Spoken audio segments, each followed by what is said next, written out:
रामकृष्ण हरी. बघा, एखादा माणूस जर किंवा एखादी बाई, तर आपल्या घरच्यांचं सांगते, ते जर आपल्याला सोडून जर कुठं जायचं त्याचं मन होत नसलं तर त्याला जबरदस्ती करू नका. का? तर तुम्हाला सोडून जायची त्याची ताकद नसती. का? तर ते तुमची लई काळजी करतो. किंवा बाई असली तर ती तुमची लई काळजी करते.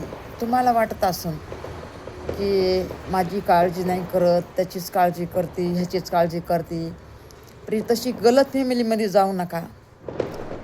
ती काळजी तुमची भरपूर करते. पुरुष असू द्या किंवा बाई असू द्या, घरचं माणूस. आणि त्याला कधी सोडून जायचा प्रयत्न करू नका. रामकृष्ण हरी. का? तर त्या माणसाचा किंवा बाईचा तुमच्यावर जीव असते. भले तुम्हाला वाटत असेल की माझ्यावर काहीच जीव नाही, पण ते तुमच्यासाठी किती रडतंय आणि किती रडती ते तिच्या जीवाला माहिती आहे. आणि तसं बोलून तुम्ही दुःख देऊ नका. बस मला एवढंच सांगायचं होतं.